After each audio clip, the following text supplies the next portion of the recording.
Hi, my fellow Gooners, humans, and everything in between. Concourse TV, the place to be. Let's jump straight into it. Vinicius Jr., the deal is dead. I had about a 10% optimism rate of it happening. I thought it could go left, it could go right.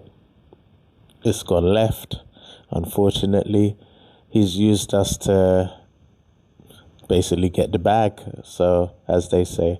So it is what it is. I admire the club for actually trying to go for him anyway, and yeah, we just got to move on from it, really.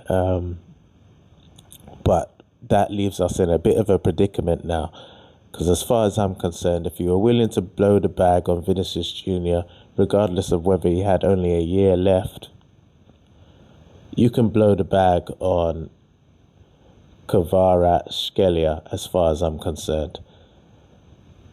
Blow the rest of the funds, as far as I'm concerned. Get a centre back if you need to. Sign one for free. I really don't care what you actually do. But as far as I'm concerned, this is the only guy for me, pound for pound out there, left wing that I can say is in tier A. So I've got Vinicius Jr. in tier A, and I've got Kvaratskhelia in tier A. Someone raised a fair point earlier about Luis Diaz. He said he was tier A minus, which I did partially agree with, but my issue was that Diaz is a bit on the older side now. He's 29, and I wouldn't have minded signing Diaz maybe 2-3 seasons ago, but his best season in the Premier League hasn't bettered Martinelli. And as far as I'm concerned, if you cannot better Martinelli, then you're not good enough. So I think we have to keep some respect of Martinelli's name. If you're going to replace him, then you have to replace him with someone that's putting up better numbers, better all-round player, better defensively, because Martinelli does a great job defensively, which I think a lot of people do not give him credit for, which also explains his significant drop in his numbers. So I think I need to highlight that first and foremost. But yes, we haven't got a lot of options, guys. Vini's gone, the dream is dead, but it's not all nightmares.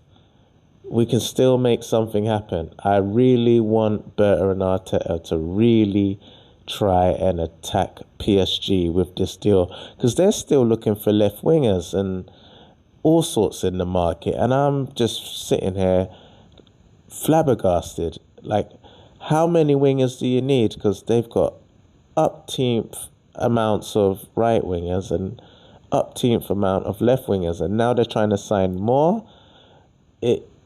It's crazy, and this is what we're fighting against, doing things the legal, honest way. When you've got clubs like PSG, Man City, and Chelsea that are absolutely ruining the game with the money they're flooding into it, and I don't think it's all legal.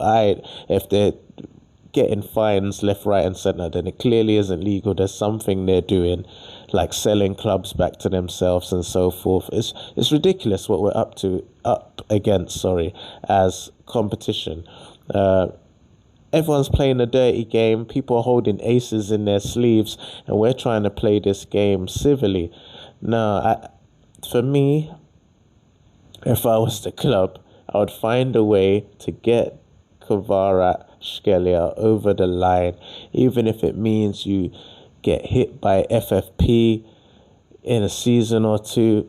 So be it. It is what it is. If Man City, Chelsea, and PSG can keep doing this and somehow keep bankrolling this, and I know they're making money, but they're not making crazy amounts in terms of income to be spending the amounts they're spending. And yes, City have sold players, sometimes to themselves.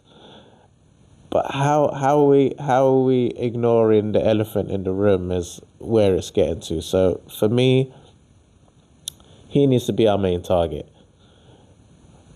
Berta, as we know, he has a scattergun approach. So I'm hoping he applies that. pressure to PSG and says, you know what, you want to sign another left winger? All right, we're going to try and take your best one.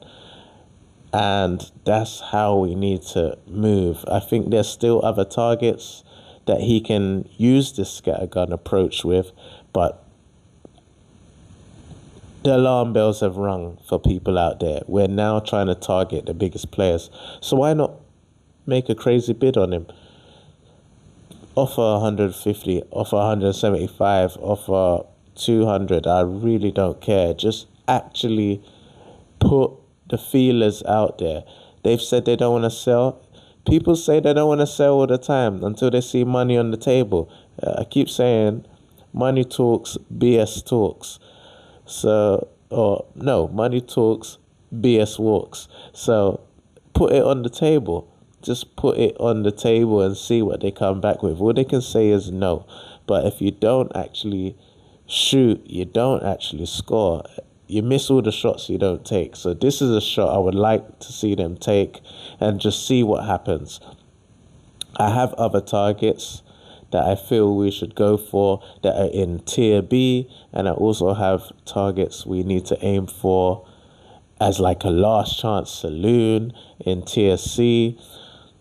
But then at the same time, the tier C ones are more, for me, they're not in the Martinelli bracket right now. They're more for the future. So we'd be selling Martinelli, who has the experience and know-how and the nous of the Premier League, for someone else who's could possibly be on par, but maybe lower at the moment, and praying for potential to be realized. So yeah, we're in a really sticky situation again. It's another window that we have not addressed the left wing. I rate Tzoles. I think he's a good signing, but I don't think him and Martinelli are enough to get us over the line in terms of Champions League. That's the big one. I don't want to leave this earth without having won the Champions League. So it's going to take something grade A gravy. The same way you got Gooners over the line, that's how we need to be acting with the front line. And I just feel like every summer we just seem to be neglecting the front line. We sign goalkeepers, defenders, midfielders, but when it comes to our front line, we're always spending pennies. I just don't understand the thought process sometimes. And I wish sometimes I was the fly on the wall seeing what is discussed in these meetings, because okay, you've gone for the big target, has failed. What about the next big target? Or are you just saying, oh well, we tried? Sometimes trying's not good enough. It's like when they do school competitions and you're doing a school race, and back when I was in school, you won a gold, you won a silver, you won a bronze. But now everyone's getting participation medals. For what? You're a loser. It's okay to be a loser sometimes. In life, sometimes you must lose in order to win. But I don't think that you're setting up kids for failure when you're telling them, oh, well, yeah, you can tell them participation is good enough, but be better next time.